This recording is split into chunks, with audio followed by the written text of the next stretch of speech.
During the Holocaust in the 1940s, Viktor Frankl spent 3 years as a prisoner in the Auschwitz and Dachau concentration camps. His wife, father, mother, and brother died in these camps.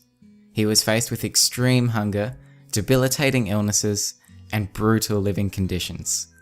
Yet unlike the prisoners around him, he somehow managed to find hope and meaning during one of the most catastrophic events in human history. It's no wonder Man's Search for Meaning sold over 10 million copies and became one of the most influential books in the world. With that said, let's have a look at 3 powerful lessons we can learn from the book. Lesson 1. He who has a why to live for can bear with almost any how. Frankl was confronted by a fellow inmate. Let's call him Felix. Felix shared a dream he had in February 1945. A voice told him he could wish for something, so he wished to know when he would be liberated from the concentration camp and have his sufferings come to an end. The voice replied, March the 30th. Felix had a strong sense of hope and was convinced the voice in his dream was right. As the date ticked closer, the war got worse, making it appear to be very unlikely that freedom was near. On March the 29th, Felix suddenly became ill. On March the 30th, the day he expected to be free, he lost consciousness. On March the 31st, he was dead. To paraphrase Frankl's own words, the ultimate cause of my friend's death was that the expected liberation did not come and he was severely disappointed. This suddenly lowered his body's resistance against the latent typhus infection. His faith in the future and his will to live had become paralyzed, and his body fell victim to illness. And thus, the voice of his dream was right after all. To back up this case, a chief doctor of the concentration camp witnessed an increased death rate of prisoners between Christmas 1944 and New Year's 1945. The doctor believed this was due to prisoners having false hope that they would be home again by Christmas. As the time drew near, many lost hope and fell into an endless sleep. So you might be asking, what can we learn from these stories? Well, Frankl sums it up by saying, any attempt to restore a man's inner strength in the camp had first to succeed in showing him some future goal. Whenever there was an opportunity for it, one had to give them a why, an aim for their lives, in order to strengthen them to bear the terrible how of their existence. Basically, the prisoners who found a reason to live had a stronger will to live and chance of coming out alive, and those without a reason to keep going increased their likelihood of severe illness and death. Frankl goes on to describe 2 prisoners who were contemplating suicide. They used the typical argument that they had nothing more to expect from life, but they didn't commit suicide. Why? Because they found meaning, a reason to keep going. For one, it was his child waiting for him in a foreign country. The other man was a scientist who had written a series of books which still needed to be finished.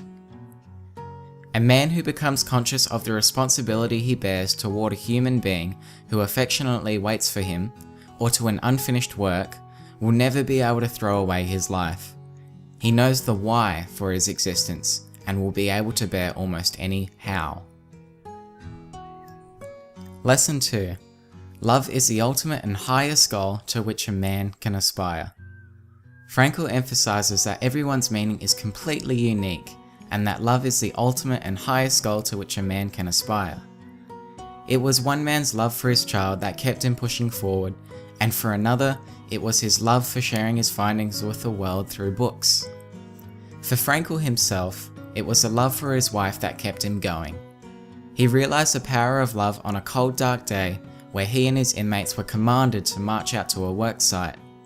The emaciated prisoners were beaten and forced to trudge over large stones and icy terrain.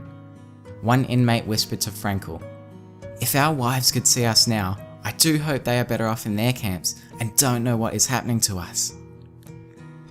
Upon reflecting on this time in the past, Frankl said, "I did not know whether my wife was alive, and I had no means of finding out. But at that moment it ceased to matter. There was no need for me to know. Nothing could touch the strength of my love, my thoughts, and the image of my beloved. Had I known then that my wife was dead, I think that I would still have given myself, undisturbed by that knowledge, to the contemplation of her image, and that my mental conversation with her would have been just as vivid and just as satisfying. The final lesson is this: when we are no longer able to change a situation, we are challenged to change ourselves. Before Frankl was put in a concentration camp, he was working as a clinical psychiatrist. He once had a client with severe depression. Let's call him Peter. Peter could not overcome the loss of his wife, who died 2 years ago. Frankl asked him, "What would have happened if you had died first and your wife would have had to survive for you?" "Oh," he said, "for her this would have been terrible. She would have suffered." Frankl replied, "You see, Peter, such a suffering has been spared, and it was you who have spared her this suffering." He said nothing, shook Frankl's hand, and calmly left the office. Frankl said, "In some way, suffering ceases to be suffering at the moment it finds a meaning, such as the meaning of a sacrifice." Of course, this was no therapy in the proper sense, since first, his despair was no disease, and second, I could not change his fate. I could not revive his wife.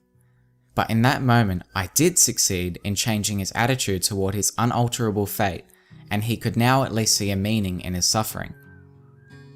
In the world today, countless people who've found themselves in seemingly hopeless circumstances have found meaning in their lives. Nick Vujicic is a living example. He was born with no arms or legs, but he overcame his disabilities to live an independent, rich, fulfilling life where he serves as a role model to help millions of people to overcome adversity and live meaningful lives. Some things in life are inevitable: the loss of loved ones, terminal illnesses, and forgotten memories. Whatever we do, man's search for meaning challenges us to accept that we cannot avoid suffering, but we can choose how to cope with it, find meaning in it, and move forward.